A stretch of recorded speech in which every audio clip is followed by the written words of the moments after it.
Mason Zero ASMR here with another video about my Magic the Gathering cube.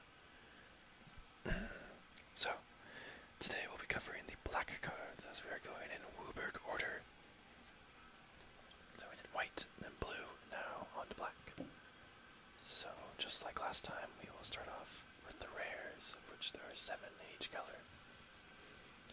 And just as a reminder, this is not a power cube, it's a budget cube.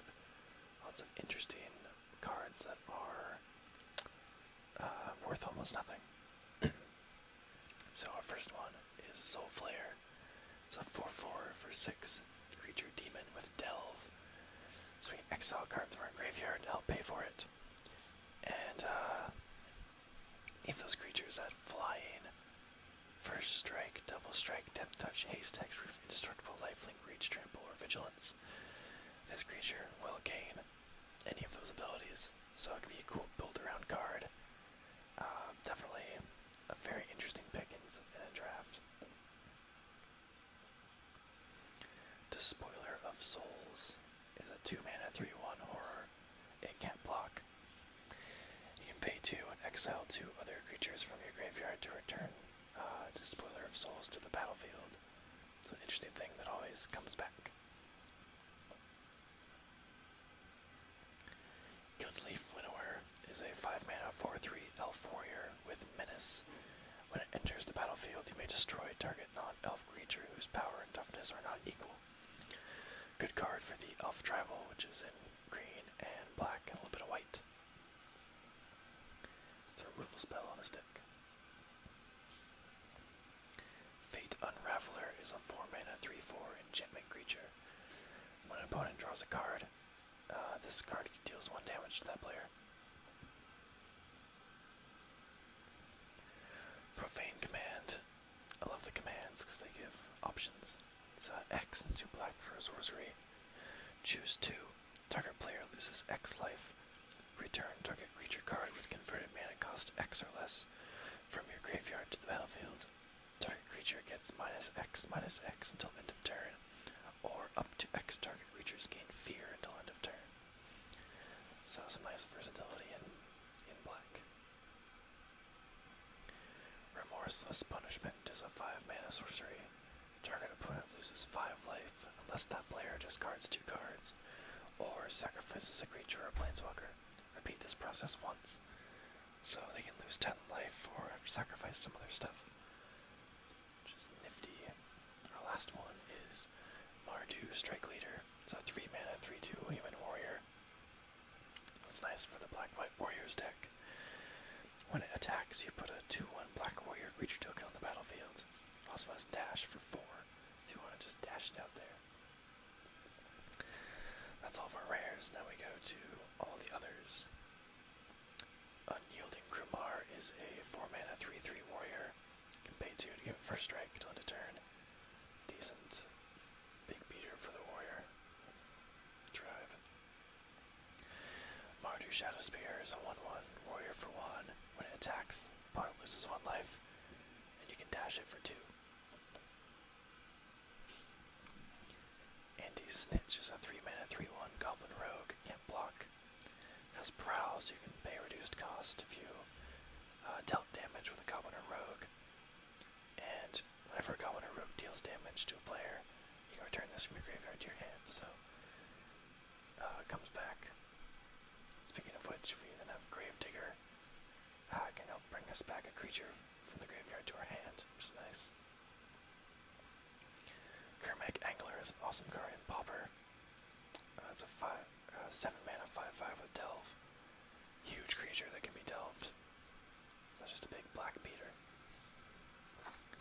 Our other big black beater is Morkrut Necropod. It's a 6-mana 7/7 with Menace. But when it attacks or blocks, we have to sacrifice a creature or land. Still an awesome endgame card. Spiteful Return, it's an enchantment creature. It's a 1/1 for 2. When it attacks, defending player loses 2 life. You can bestow it for 4 to have that same ability and give the creature +1/+1. Lysilana Scarblade is a 3-mana 1/1 elf assassin. Can tap it and discard an elf. Creature gets -X on a turn, where X is the number of elves you control. It's a decent elf card with a removal spell if you are building the tribe. Balustrade Spy. When it enters the battlefield, the player reveals cards from the top of their library until they reveal a land. Put all the cards in their graveyard so it can help with the mill deck. Tormented Hero is a 1-mana 2/1, which is already awesome. Becomes untapped. But it has Heroic. Whenever you cast a spell that targets it, each opponent loses 1 life and you gain that much life. Diplomacy of the Wastes is a warrior payoff card. 3 mana, target opponent reveals their hand. Choose a non-land card from it to discard, and then if you have a warrior, they lose 2 life as well. So it's like a better duress with some life loss. Frog Tosser Banneret makes our goblins and rogues potentially cost 1 less to play. There's random rogues, but no rogue tribal or anything. Plague Drusalka is a 1-mana 1/1 spirit. Campaign, sacrifice a creature to give something -1/-1 on a turn. It's minimally helpful, but in the early game you never know. You can sacrifice itself to kill something small. Or finish off something. And it's instant speed, so that's nice. Gnarlroot Trapper, it's an elf that can make mana for more elves. It can also give an elf Death Touch, which is cool. Grim Guardian is a 3-mana 1/4 enchantment with Constellation. Each opponent loses 1 life when another enchantment enters the battlefield. So, some incremental life loss. Night Snare is a 4-mana sorcery. Some discard. They could potentially discard 2 cards.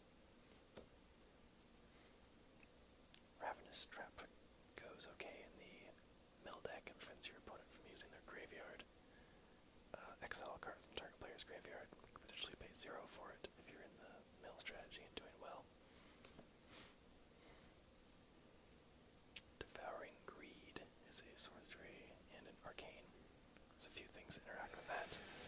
As an additional cost to cast it, you may sacrifice any number of spirits.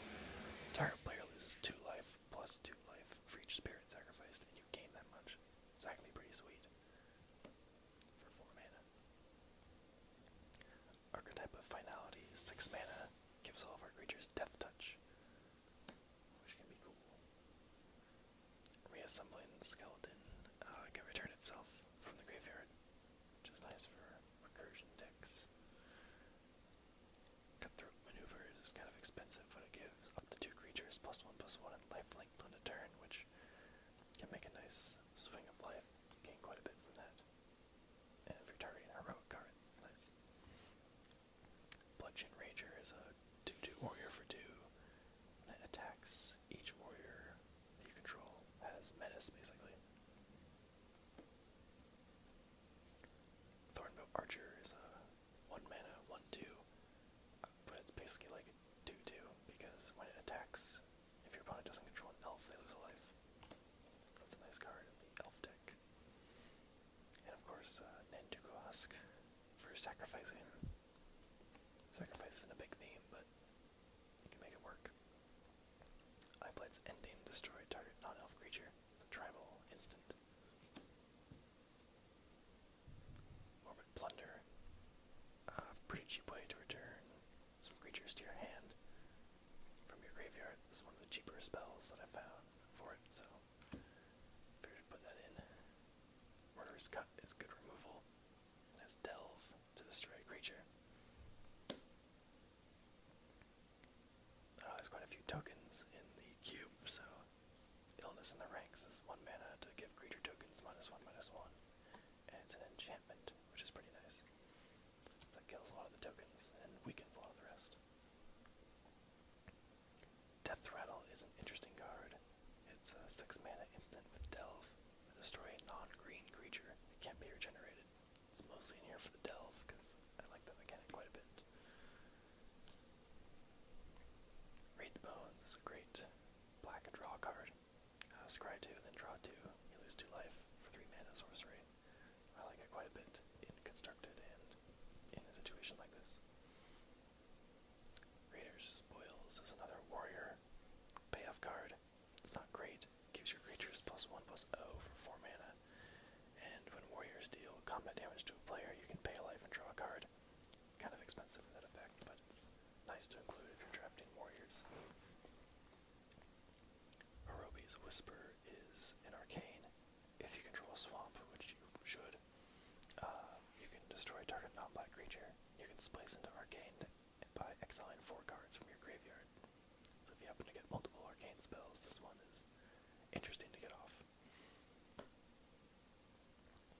Liturgy of Blood is an expensive removal spell, but you can add 3 to your mana pool, so it's basically a 2 mana removal spell, but you can't play it till turn 5. But it can help you have a pretty awesome turn 5. Eye Blight Massacre is 4 mana to give non-elf creatures -2/-2 till end of turn. Nice for the elf tribal. Especially when you're attacking or blocking. Or, no, it's a sorcery, so attacking. Waking Nightmare is 3 mana for an arcane sorcery. Target player discards 2 cards. So, the main reason it's there is for arcane, but also discarding is nice. Disciple of Phoenix is a 1/3 for 4 creature, but when it enters the battlefield, target player reveals a number of cards from his or her hand equal to your devotion to black, and you choose one of them to discard, which is cool because you can have them discard land as well. A lot of other discard spells specify, but this you can choose anything. Tavern Swindler is a fun card. You can pay 3 life and flip a coin. If you win the flip, you gain 6 life, so basically you can gain 3 life total. Destroy the Evidence is 5 mana to destroy a land. Its controller reveals cards from the top of their library until they reveal a land, then put all those cards in their graveyard. So, kind of expensive mill spell, but it kills a land as well. Then we have the Vessel for black. It can discard, which is cool, and it exiles them, not discard.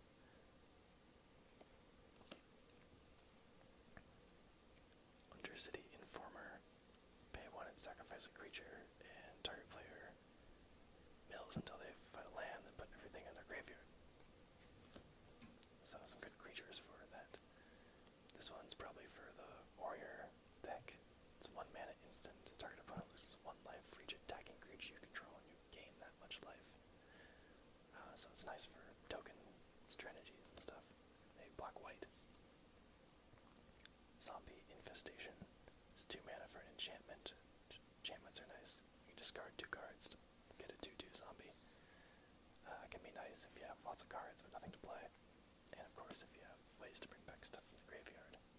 And last but not least, Malakir Ghoulblade. 2 mana for a 1/1, but whenever a creature an opponent controls dies, put a counter on it. So guys, that is black. Let me know what you think. I feel like black is not my best color. I'm not very good at it, so maybe this color needs some work. Let me know what you think.